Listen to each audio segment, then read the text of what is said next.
Okay, happy International Women's Day. We are so glad you guys could all come out to celebrate with us with this time's talk by Dr. Wendy Rohleder-Sook. We'd like to thank the Department of Political Science, Tiger Media Network, the New York Times, and Forsyth Library for their support of us and of this event. We have all kinds of stuff out on the tables that you're all free to take. That paper has all of our upcoming events on it if you'd like to come to anything else. We will have pizza and drinks momentarily, so please feel free to eat and drink as we go. And if you have any questions throughout the day, please go ahead and let me know. Our next event will be this Thursday on the first floor of RAREC. We're doing another women's empowerment event, and it's from 10:30 to 12:30 on the first floor. So hopefully you guys can all make it out to support us again. And so without further ado, I'm going to turn it over to Wendy. Thank you, Ella. Good afternoon, everyone. Hello. How is everyone? Good. Great. It's good to see lots of faces here today. Some, even though I may have bribed you to come with extra credit. A special shout out to my mom and dad who are here with us. So that's Kitty and Shirley. So you can give them a bad time afterwards. So we're talking about women in law today, which is my favorite area of the law to talk about. And you'll notice on the left side there, I have a phrase of when there are 9. Does anybody know who said that and why they said it? What they were answering? Ella knows. Do you want to answer? Go. Ruth Bader Ginsburg said it. That is when there's 9 Supreme Court justices that are women, is when we'll kind of cease fighting for women's rights. Yeah. So it was said by Justice Ruth Bader Ginsburg when she was asked a question, how many justices will be enough? How many women will be enough on the Supreme Court? And she said when there are 9. Filling all of the spots on the Supreme Court. So I thought that was fitting today in talking about kind of where we've been in the legal profession. But first I want to ask why we care. Do we care that women are in the legal profession? Why would we care that women are in the legal profession? Advocacy. Advocacy, yeah. What else? Other reasons? Perspectives. So women will bring something perhaps to the law, to her clients, to the bench, that may be a different perspective. Yeah. Maybe they can fix some of the stuff that men screwed up. like that. I think there are a number of different reasons. And when we think about law in terms of women working in the legal profession, maybe working in the practice of law itself, representation matters. So it matters to clients, it matters to other attorneys, it matters to aspiring attorneys, and it matters to the system of justice that we have representation of women in the profession. There are also some economic considerations.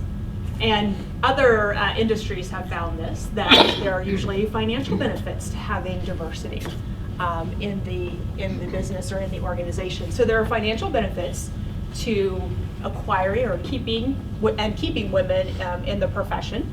You have an opportunity to build a wider client base, so you appeal to more clients by having women in the profession, and you open yourself up to a larger talent pool. So if you're going to exclude half of the population in your profession or not make it welcoming to them, you've lost out on a really critical number of people who can add talent to your pool. So we're going to talk a little bit first about some statistics and where we currently are in the profession. And then I'm going to focus a little bit more on issues related to women who work in law firms. We'll talk about the law firm culture and American culture, specifically with regard to division of labor issues, and then why women leave firms, because numbers are pretty dramatic in terms of them exiting the profession. And then I'll leave you hopefully on a high note of some ways that we can make some improvements. So I want to start the demographic data with law school. So can anybody guess how the percentage of law school enrollment in 1970 that were made up of women? What percentage would you say? 10%? 5%. 5%, right there in the middle. So we're about 9% women in the legal profession in law school enrollment in 1970. How many do you think it is today? What percentage do women make up in law school enrollment? 52. 52, 30? 20. Would you say 30? 45. 20? It's actually pretty good. So we've seen dramatic changes since 1970. In 1970, women made up 9% of law school enrollment. In 2000, at a time when I was there, we were just under half at 48%. In 2020, they're up to 54%. So we have plenty of women who are going to law school and usually intending then to move on into the profession. Now, this mirrors a little bit what's happening in undergraduate enrollment. And some have even identified this as the male college crisis, that we're not seeing men in college at the same numbers we used to. Women now make up about 57%, I think in the 2019 numbers, of undergraduate student enrollment. So what then happens in the legal profession? So in the 1950s, women were at about 3% of the legal profession. They made up 3%. That stayed pretty stagnant for the next 20 to 25 years, but we then started to see some increase. The most recent numbers show that women make up about 37% of the legal profession. Now, this breaks down a little bit when we're talking about different levels of positions in the legal profession. So when I say associate positions, that typically means that's the entry-level position that law school graduates would enter into a law firm. So they would be an associate attorney first.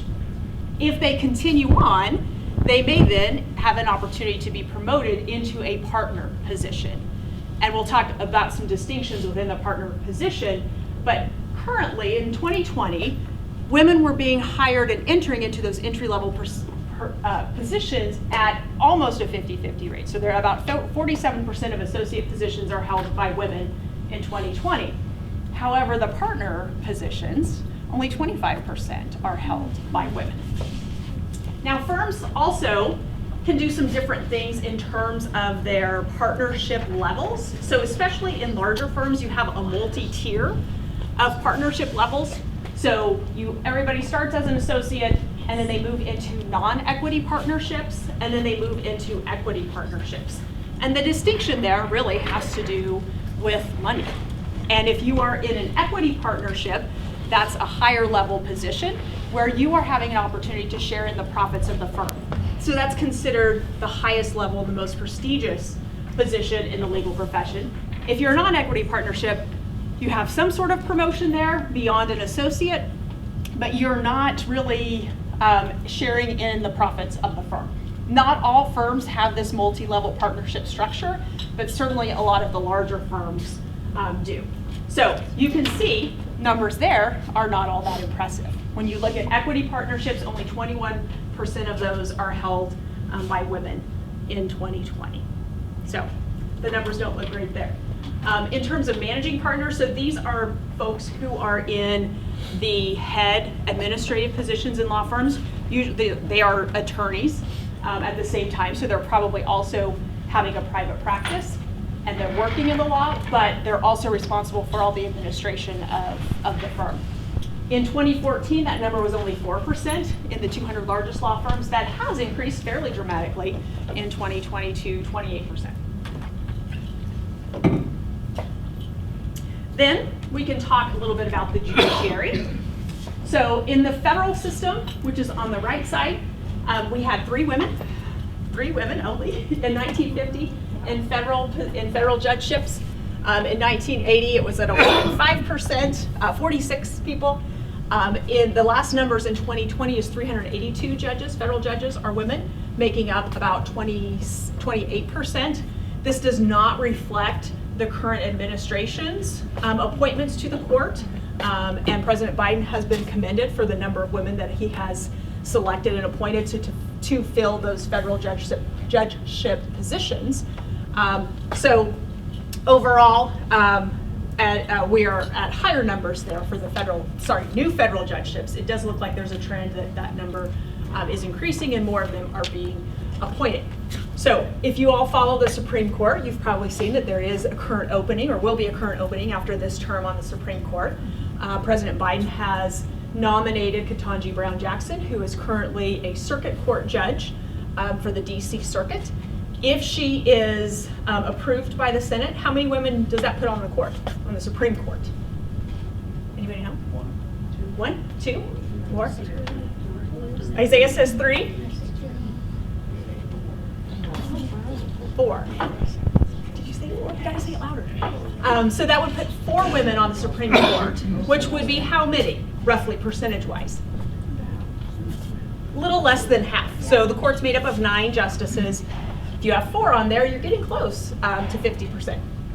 In the state court system, we tend to do a little bit better in women's representation. So I have a couple of charts there, one from 2010 when women made up about 26% of state judgeships, and then in 2020 up to 36%. So we look a little bit better in that vein.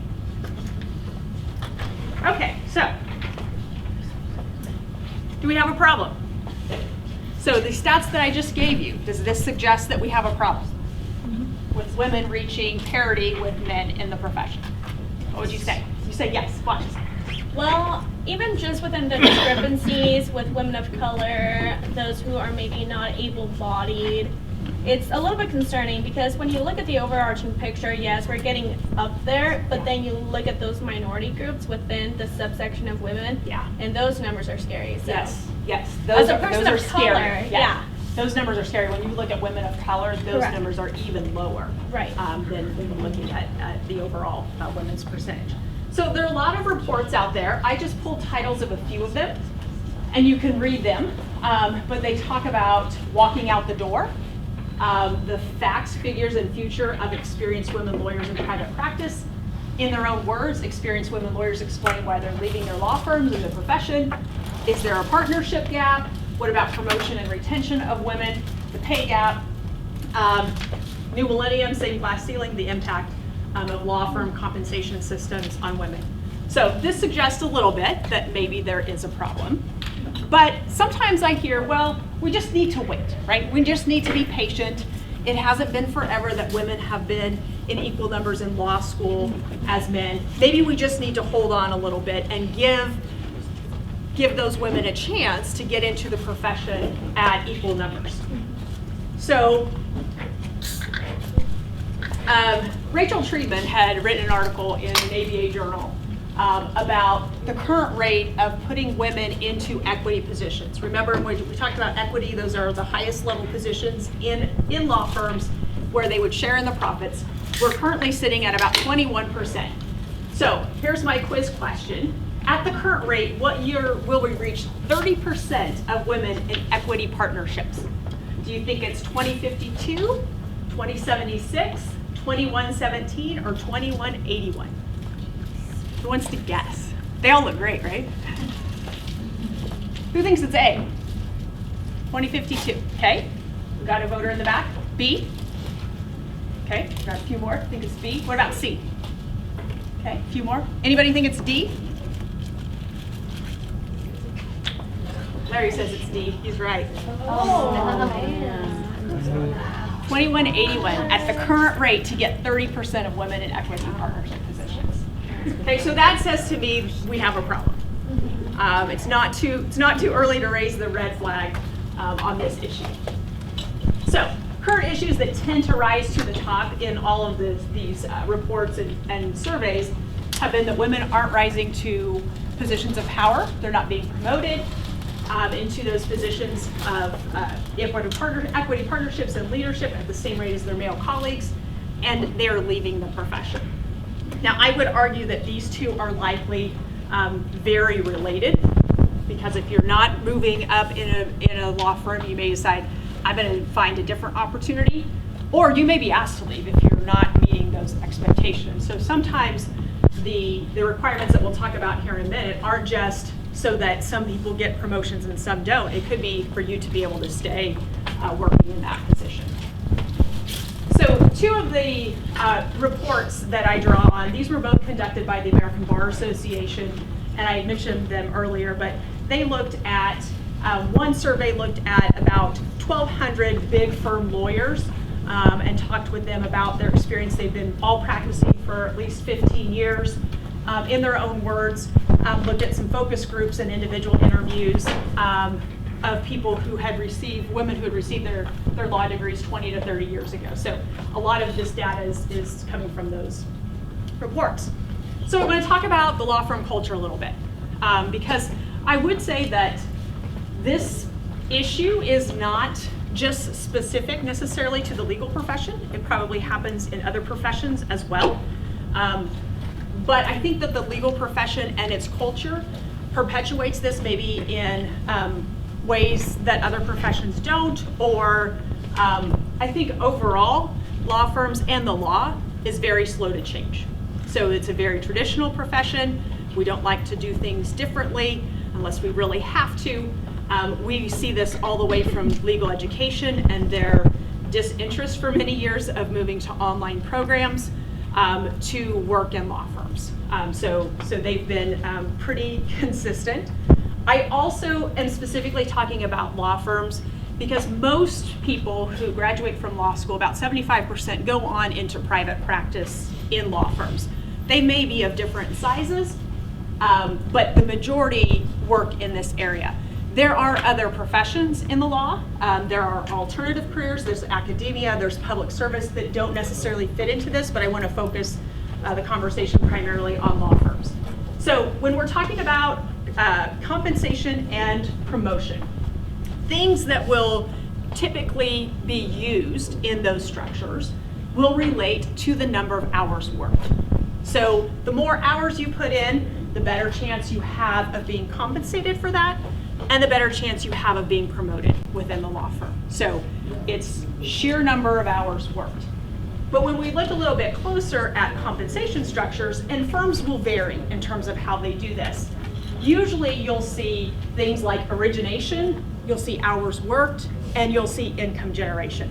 So when I say origination, I'm talking about bringing clients and bringing legal work into the firm. Have you ever heard the term rainmaking? A little bit known term, but rainmaking basically is that client development. So you go out, you find clients who then are going to bring the legal work to your law firm. So you have a way you're bringing that business in, and you'll get some sort of credit for that origination.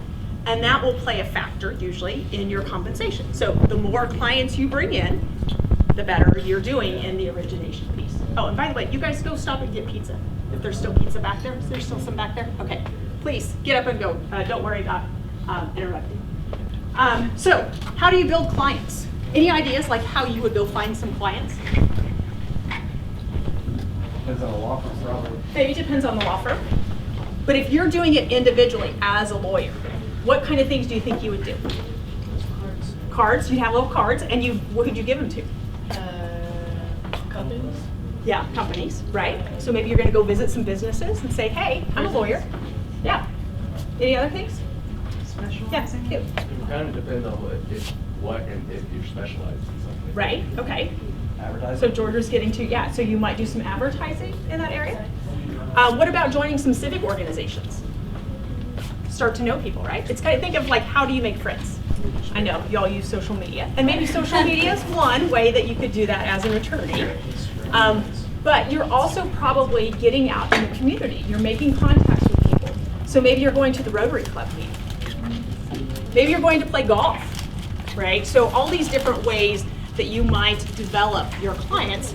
But again, all of that's going to take time for you to do, and that is time outside of your work and your practice.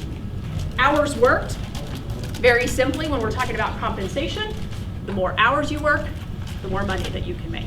Because you are bringing in, you're doing that income generation. So if you are working on a matter for a client, you are then billing that time to the client's then paying your firm, you're bringing money into the firm. So all of those things really are pretty interrelated and all require time and hours worked. Some firms also have what's called a billable hour. Most all of them do. You have to bill all of your time, and usually you bill it in 6-minute intervals, so you become very good at keeping track of your time. And they probably have requirements in terms of compensation for billing. They want you to bill enough hours so that you can pay for your salary if you're an associate, but they also want to make some profit for the firm. So they're going to want you to bill enough that you can do that as well. Sometimes with billable hours, it's not uncommon, particularly for new attorneys, that your firm might have a set number of hours that you bill in order to keep the job. And if you don't hit that number of hours, guess what? We'll invite you to go find a job somewhere else. but it's also going to play a role in your compensation calculation usually. Remote work. So, you know, I told you before about how law firms are pretty traditional. How do you think they handle remote work? You think they like it? Probably not. See lots of head shaking. No, probably not. Traditionally, law firms have been probably hesitant to allow for remote work or to give the same credit to remote work as they do to FaceTime. In fact, some firms may even require FaceTime. Like if you're not in the firm, in the building doing the work, we're not really sure you're doing the work. So we really want you to be in the building, putting your face in front of some of the partner positions. Now, COVID has changed some of that by requirement, by necessity. We need people to be able to work so that we can continue to function and do work for clients. So maybe that has shifted things just like it has in legal education forward a little bit in remote work. However, the catch on remote work is that if you do have remote work, it sometimes creates this expectation of 24/7 availability. Well, you've got, you know, I've got my email on my phone right here. I've got my laptop set up so that I can, you know, dial into dial in, listen to me. I know that's a throwback. So that I can connect to my law firm server, then I should be available all the time, anytime someone has a question. Which again creates a little bit of a catch-22 there. Promotion. So I talked before about the different levels of promotion, told you a little bit about those differences there. But a lot of times your structure for promotion is going to look very similar to your structure for compensation. So looking at things like origination, and maybe that's even playing a bigger role, your hours worked, how much income you're generating, all of those are tied then to your opportunities for promotions. So now, my favorite part of the conversation, division of labor. So when I talk about division of labor, I'm talking about all the stuff that happens in a household that's unpaid, but that's requirement for the management of the household. So when you're looking at tasks that I kind of fit into this domestic division of labor, I looked at the American Time Use Act, or Time Use Survey, that's conducted every year by the U.S. Bureau of Labor Statistics. And I pulled out the things that I thought best fit into this notion of domestic labor. So I pulled out household activities, purchasing goods and services, caring for and helping household and non-household members, and telephone calls, mail, and email. Now there's probably a whole bunch of other ones that maybe don't fit exactly into these categories, but those were the ones that I thought were most applicable to this area of domestic labor. So you can see there in 2003 on the left, for working women spend about 4.05 hours per day on these sorts of tasks. Men spend about 2.57, so women making up about 61%, 2003. So fast forward more than 15 years to 2019, women are doing 3.48 hours per day compared to men at 2.41. So they're still carrying about 60% of the load on these household tasks compared to that of men. So then we bring in children, and guess what? That number can increase because women typically have more responsibilities for children and for childcare. They'll provide, married women will provide close to 60% of childcare when both men and women work full-time. And I do want to clarify that this conversation and the research that I have really deals with straight couples, with men and women as partners.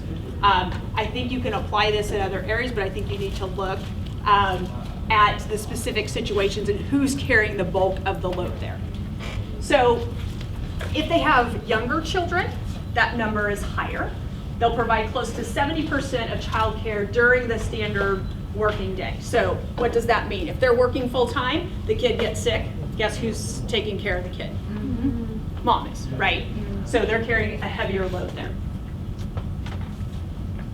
Okay, so there's also a little bit of a discrepancy, you might be surprised to find out, when men and women think about what they're contributing to the household.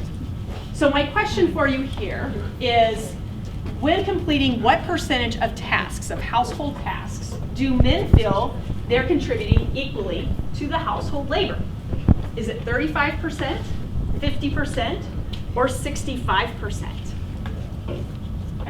65, 35. Page says 35. What did I say? 35. Mason says 35, what do you say? Storm says 65, but he's laughing. Anybody else? Who says 35? Okay, who says 50? My mom says 50. Who says 65? 35%. So when men complete 35% of these household tasks, they think they're contributing equally to the household labor. Of course, I'm going to ask about women. So when completing what percentage of tasks do women feel they're contributing equally to the household labor? 65. It's not up there. It's not up there, Georgia. Who says 35%? No one says 35%. Who says 50? Storm says 50. 65%? It is 65%. So when women complete 65% of all tasks, they feel they're contributing equally to the household. So a while back, I came across this book called Fair Play by Eve Rodsky, and she is a lawyer, and she had what she calls, I think, a meltdown one day when her husband asked her, or told her that he was surprised she didn't buy any blueberries.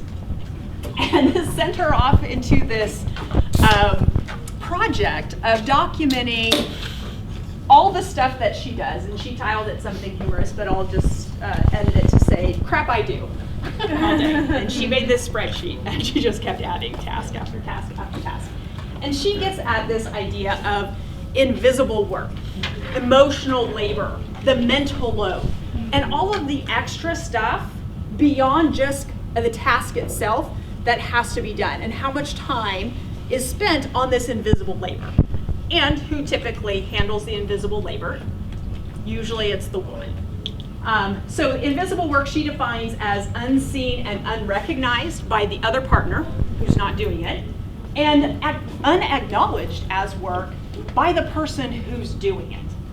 So she argues that when you're thinking about any household task, you should be thinking about conception, planning, and execution, because all three of those things are required in getting a household task done.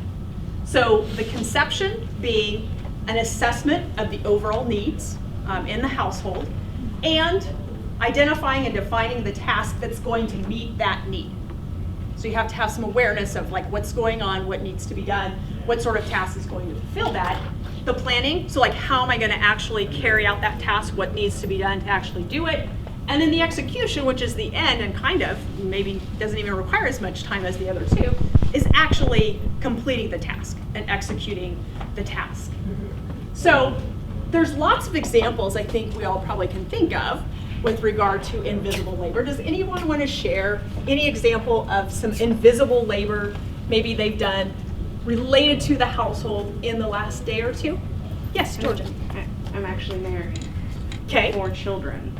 So you know what this is. Oh yeah, so the invisible work, I mean, that's obviously, I mean, it's, you know, my husband, God bless him, he's the best, but however, you know, it's like, don't mother me, don't smother me, but it's like, where's my underwear? Where are my keys? You know, do I have a doctor's appointment? Did you call and refill my prescription? So, you know, it's like all of these multiple tasks that he doesn't quite understand, you know, and when I say I'm going nuts over here, I'm about to scream, and my head's gonna start spinning, and then he'll wash the dishes, and then he'll expect like a gold medal. Star for you. I need an award. Right, and so that sometimes gets at this notion of, I don't need a helper in the household, I need a partner who, when they take on the task, they're gonna take on all of these things. So I'm not just gonna say do the dishes, you're gonna figure out the dishes need to be done. And hey, here's how I'm gonna actually plan to do the dishes. And then I'm gonna actually do the dishes. If we're low on soap, I'm also gonna make sure that it gets on the list so that we have dishwashing detergent to be able to do the dishes. So all that other stuff that amounts to a lot of work that usually falls on women. Does anybody else want to share any examples of invisible labor? I think you Paying provided the some. bills, that's the one thing I don't do. My wife pays all the bills. Paying the bills. Yeah, all that stuff. Right, so like you got to get the mail, right? You got to keep track. When are they due? Who's going to write the check? Remember the password for Midwest, for everybody. Yeah, it's a lot, right? It's a lot, and it's unrecognized. It's invisible. Okay, so one I think of the best ways of developing some support for this, and I think social media has been excellent in this respect. In my previous life, I worked in student affairs, and I was a member of the Student Affairs Moms, and it was such a good group that I've never left, even though I've left student affairs. But it talks about the mental load. So her example that she's giving about the school district announcing 12 days of Christmas dress-up days. Yes, you read that correctly, 12 days of spirit dress-up. If anyone needs me, I'll be in a corner, weeping for my sanity at having to add one more thing to the mom holiday mental load. Donations of chocolate, bourbon, and ice cream are gladly accepted. So this is kind of a more humorous depiction of the mental load. The one on the right I saw circulated by several of my friends on social media that talks about this notion of just being overwhelmed. And it gets at a lot of those things. You know, I get home, I wake up, someone needs me, I go to work, someone needs me, I get home, someone needs me, then there's dishes, there's clothes, there's baths to be taken, and I feel like every year it just piles on and gets worse. I'm trying to catch up, I'm trying to be a good mom, I'm trying to make sure everyone around me is taken care of. I see that frequently, and that is certainly a more serious a depiction of it on social media.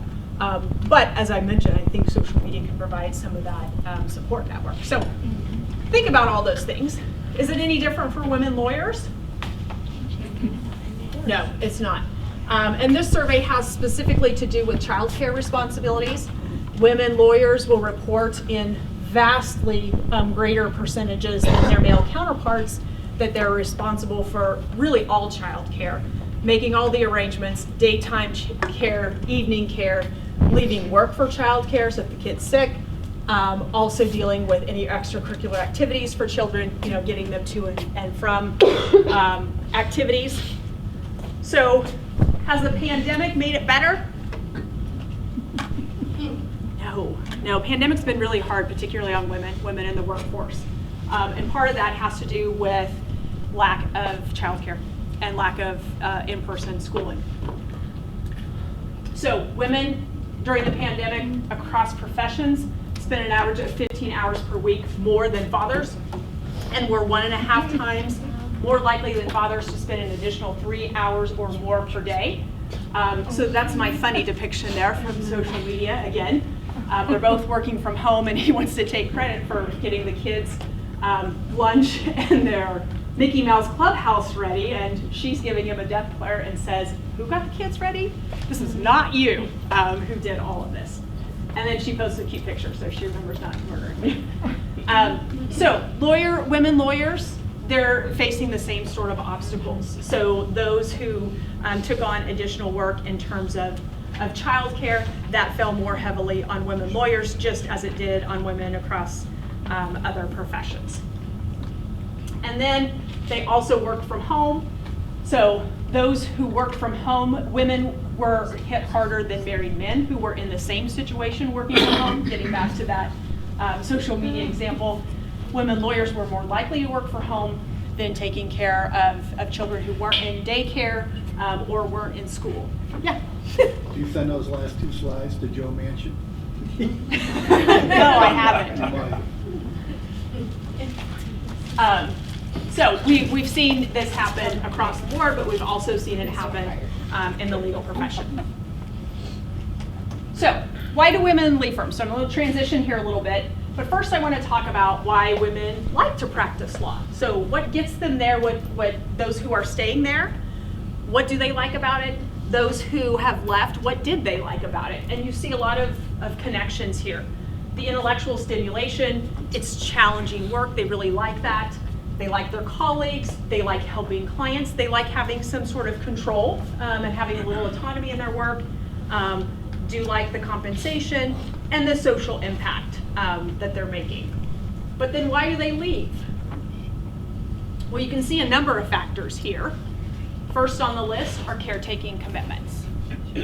Also, we have level of stress, emphasis, On marketing or originating business, getting back to that origination requirement, number of billable hours, sometimes maybe just not wanting to practice law anymore, work-life balance, personal and family concerns, advancement opportunities, promotions, and then we have a number of other factors as well.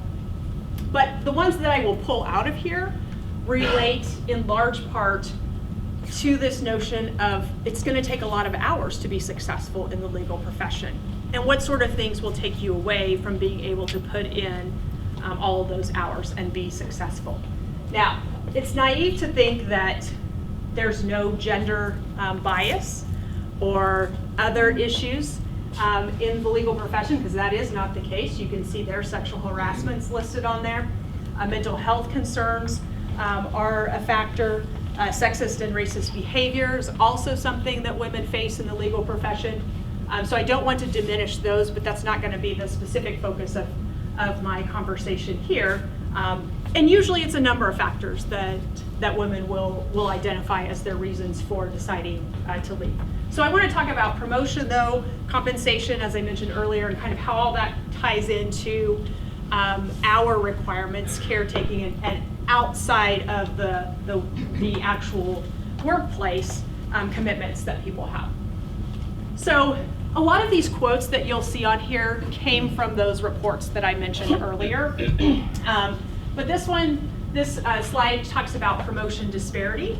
And you can see some of the survey results there on the left side that talks about whether or not men and women felt that they had opportunities for advancement, whether or not they had been denied advancement, whether they had lack of access to business development, client development. And you can see the numbers for men and women. Men felt they had more opportunities for advancement. They didn't feel that they were ever denied advancement, or low percentages there. And they really didn't report a lack of access to business development. So after 7 years of practice, men are 2 to 5 times more likely to become partners than women are. And you'll see, when we talked a little bit about equity and non-equity partnerships, there is some that suggest that this non-equity partnership level is really just kind of like a place where we're going to put the women. We won't let them get up into the equity partnership positions. We'll leave them in the non-equity, less prestigious, less compensated areas or levels of position. Sometimes we also decide we'll move them into of counsel positions, and maybe those have lesser requirements in terms of billable hours, and have maybe they offer them some lesser work hours or some flexibility there that you wouldn't have if you were on some sort of partnership track in the firm.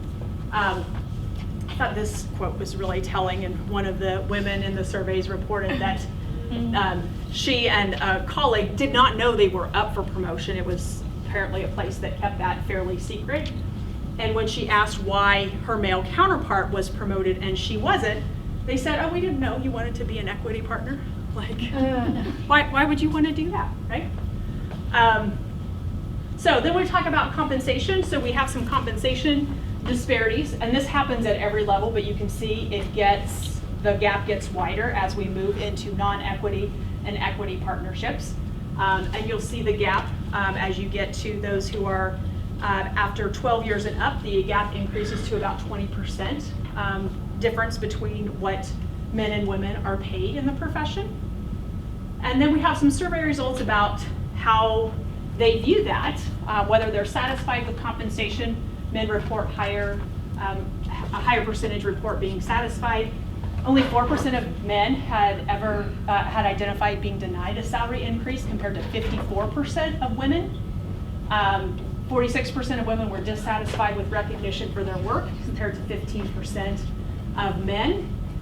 And 49% of women were not satisfied with the compensation methods that were used, compared to 67%. Some of these comments here, to me, come out with a clear gender bias. When asked, why compensation was not the same in paying a male attorney more, they said his wife is home and he has to support a wife and kids. And this woman had a husband who I believe was at home, and they said, well, your husband can just leave and go to work then. Or, similar to the one, we didn't know you wanted to be an equity partner. We didn't think you really cared that much about the money, right? That's not important to you as you work in the profession. So in getting back to these in terms of why other reasons that women leave, I want to now kind of jump to the division of labor argument that I would make. And that is that all of the outside responsibilities that women have, primarily domestically and in the household, make it really difficult to meet the requirements that law firms will have for women to be promoted, to be compensated in similar ways, and maybe to even stay in their jobs. So here are a couple of headlines I pulled from a couple New York Times articles that sued a few people who sued Jones Day, which is a very, very large law firm in DC, accusing them of gender and pregnancy discrimination, underpaying female lawyers, thwarting their advancement, and pushing them out once they have children. So they came under attack in these two pretty high-profile cases. But they both get at this notion of children, right? When women have children, and that's where we really start to see the differences in terms of the disadvantage to women in the legal profession. So the notion of this mommy tax, which doesn't just necessarily refer to those in the legal profession, but the estimate is women basically lose 5 to 10% for every child in lost promotions, pay increases, work assignments, and bonuses. And the gap really, when we talk about women in the profession in terms of pay and otherwise, exists between mothers and non-mothers. And frankly, usually the gap is greater between moms and non-moms than it is between moms and women overall, and men overall. In the focus groups, I have some comments there about what they have experienced. The quote there, though, is from Amy Westervelt. It said, "We expect women to work like they don't have children and raise children as if they don't work." This woman worked, I think, of counsel. She wasn't particularly in a law firm, but she was in an organization talking about all the support that most of the men in the profession had that she didn't have because they had a wife at home who was maybe staying at home and handling most of the domestic labor. And she says, well, I am the wife, so that falls to me then when I get home, similar to many women. So the pandemic, as you might imagine, didn't improve things at all. In fact, created some additional levels of stress and disengagement compared to just the previous year. So the ABA did this survey with regard to women who were working in the legal profession and found that women were reported more interruptions of course, when they were working at home. The estimate that the woman was interrupted every 3 minutes and 40 seconds by household obligations during the pandemic. So keeping home and work separate was really challenging, particularly for women, and being able to take time off from work to handle commitments in the household. So this expectation that we have that women do it all is impossible to meet, and particularly when we're talking about a profession that rewards work hours and the number, and that translates to promotions and to pay and compensation, and sometimes to whether or not you can hold the job whatsoever. Men and women disagree about how their law firms have been successful, so you might not find it all that unsurprising that when asked about whether their firm has succeeded in promoting women into leadership positions, 84% of men say yes, only 55% of women say that. 79% of men believe that their firms have succeeded in promoting women into equity partnerships. That 79% of them compared to 48% of women who believe that same thing. And then keeping experienced women in the firm, 74% of men say that their firms have been successful in doing that, and only 47% of women agree with that statement. So we've made progress, as we've talked about, in terms of those in law school, and we're moving up, but there's still much work to be done. So what sort of things might we do? I think it really has to be a joint effort, and has to be law firms thinking about perhaps their policies and their work environment, but also has to be men and women, those in society who are thinking about what happens in the home.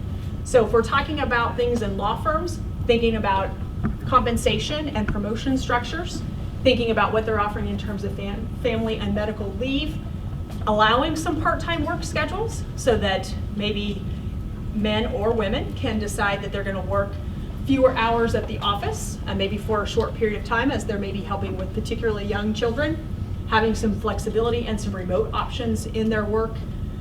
This was an interesting concept. It was an opinion piece by Christoph at the New York Times, talked about whether other professions could look at what veterinarians and pharmacists have done in terms of having fill-ins or substitutes. So like, you know, if your pet gets sick after hours, you try to attempt to go to a 24-hour veterinary clinic. So you may not get your vet, but you get someone else. Same thing for pharmacists.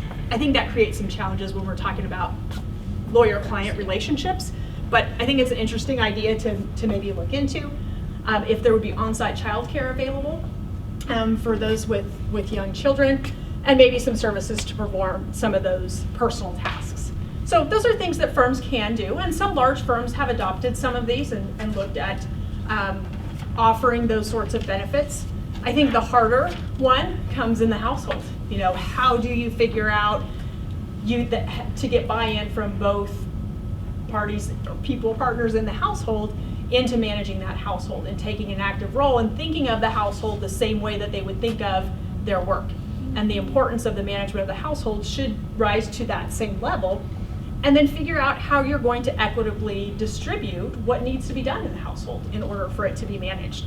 So again, not just having someone to help the woman, but someone to share in and be a full partner that takes, you know, one of the tasks and does all of it. Does the conception, does the planning, does the execution. If anybody's interested, the book Fair Play, she's got a whole card set and everything. So she's got 100 cards and you can share the cards, and it's a fun activity. But that may be one way that you kind of think about redefining men and women's roles in the household. Again, this is the hard one. This is a cultural shift, and one that I think is quite a bit more difficult to achieve. So it's not all doom and gloom. There are opportunities for improvement, but there are some clear obstacles that exist for women being able to reach parity with men in the legal profession.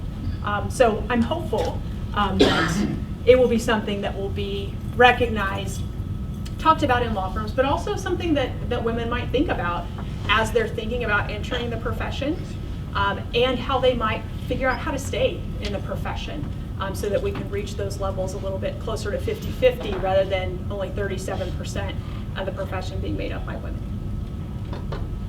Okay, questions? Discussion? Where are we on time, Ella? You have about 12 more minutes. 12 minutes. Right, yeah.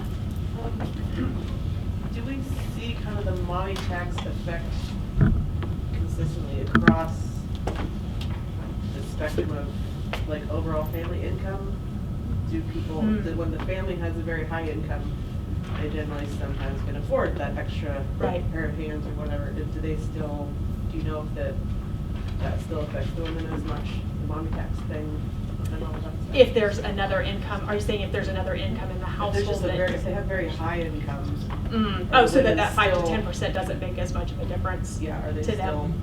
Are they still kind of being that mommy tax even if the family has higher resources in their income? I don't know. I don't know the specifics to be able to answer that question to that extent. But you're thinking about just overall, every child means that you are having fewer opportunities for advancement, you have fewer opportunities for bonuses and that sort of thing.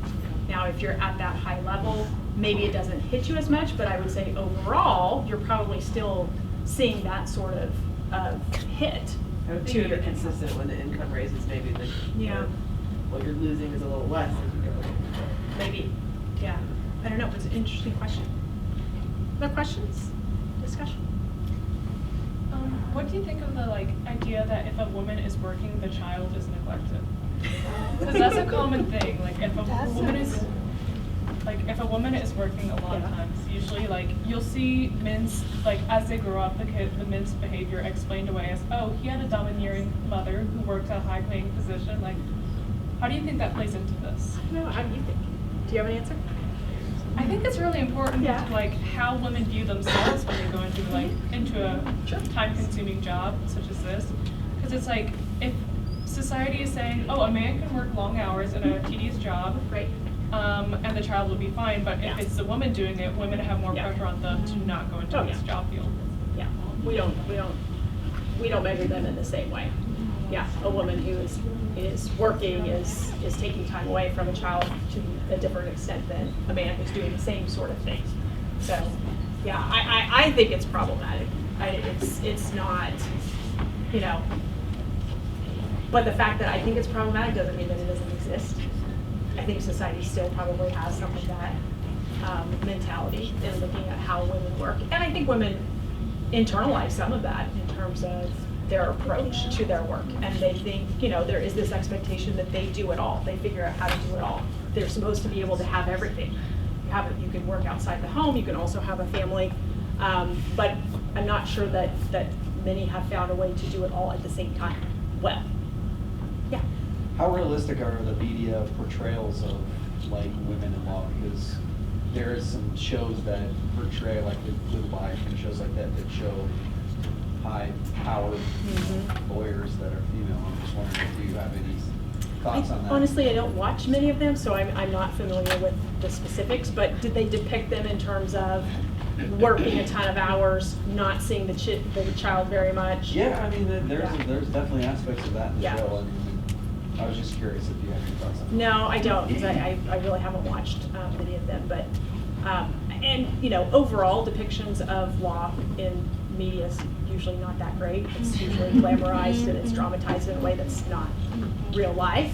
But there could certainly be some things in there that would touch on some of the challenges and the obstacles. Is it a lot more boring in a way than what they Oh, I'm sure it is. The practice of law is a lot more boring than it's depicted on TV, right? I mean, in media, it's, you know, usually you see criminal law and you see some really exciting things, and you know, much of an attorney's day is frankly spent in the office, reading and writing, simply. I mean, so yeah, it's not as glamorous always as depicted on TV because it doesn't make for good television.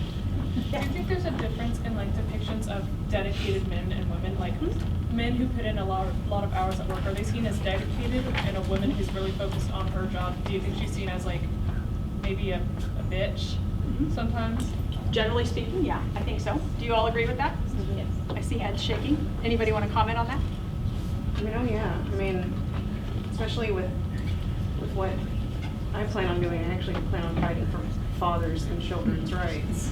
And so I'm a very small minority of women that would actually do something like this. But yes, I mean, oftentimes, you know, when we do advocacy or anything, I mean, we're definitely depicted as such. But you know, but going back to what you were saying, so both of my parents are professionals, and my mom actually earned her doctorate at Harvard as I was growing up. So I was raised by nannies, and you know, they did all of the domestic work. Do you find that many female lawyers are pushed into that position where they're almost not even raising their own children? Because that was really hard. I mean, it's really regretful for my mom, but for me, it was also really, really hard. So it's like, I think women feel like they have to choose. Yeah. So it's do I do the partnership track and know that I'm going to work hour after hour after hour after hour, and maybe either have someone else who's going to help with the child rearing, or delay having children altogether. That's a whole other conversation. Because I want to make sure that I get through all these levels first before I know that I have those sorts of commitments. So yeah, I think it's really hard, and there's not a right answer out there. But I think it's something that many women think about. I mean, my colleagues were thinking about it when I was in law school. I mean, we had conversations about that all the time. We had a women in law organization, and had those sorts of conversations about, okay, well, what does this mean? What's this profession going to look like for me? What are my hours going to be? And can I figure out how to, you know, insert child in there, and when would be the best time to do it? And then what happens afterwards? Because then we see You know, even if you've gotten to partnership, are you going to stay there, or are you going to feel that you're pushed out? I don't have a good answer. Yeah, it's not a good answer, and that is the problem in the whole reason we were having this conversation. Yeah. So, Yeah. thank you. Any other questions? I've got one. Yeah. Is there any movement, you know, for them to recognize and adjust that it's a toxic culture for men and women? Or are they just gonna keep going and trying to bring women along, or are they trying, is there anybody that's saying maybe we don't need to have a toxic culture of overwork for everyone? Great question. And I mean, part of, you know, getting to your point about women in particular, the quote I have on there is it will take men being uncomfortable when there's an absence of women in the room and they're not uncomfortable yet, so we're not making the decisions or making the choices to make it a better environment. But I get what you're saying. I mean, just overall, this The men notion should of be work, uncomfortable for the men right, also. right, this work, and that profession in particular, where everything you're doing and your success in that is depending on how much you work and how hard you work. Yeah, I mean, men leave the profession too. It's not just women. It's just that women leave in higher numbers than men do. But you know, you start as on the partnership track, and you're putting in a ton of hours, and you may get to the point you're like, forget it. It's not worth it to me. This is not the life that I want, and it's going to make it really hard to balance these other things that I want to do with my life as well. Did you? I was going to say, I think that is in almost every, you know, career for men, because we're taught to just work. Yep. I mean, there's always somebody working harder than you. That's what they tell you. So you got to work harder than everybody else. Right. I mean, even as an artist, that's, you know, you would think that would be a fun career, but there's so much competition. So. Yeah, and I wonder if part of that is generational too. I always talk with my students about their generation and how they're going to improve the world for all of us. It's all on them. But you know, do they bring a different expectation into what is required in work and how much we're willing, you know, to put into work at the expense of the rest of our lives? I know, I'm counting on them. They've got lots of work to do. Yeah, get to work now. Get to work, work on that. Okay, you want to Well, wrap thank us you up? guys all for coming. We really appreciate you being here to celebrate International Women's Day with us. We do still have a little bit of extra pizza and drink, so be sure to take some more. Feel free to take any of our buttons, keychains, pins, papers, whatever you want. And have a great day, and thank you to Wendy for a great talk.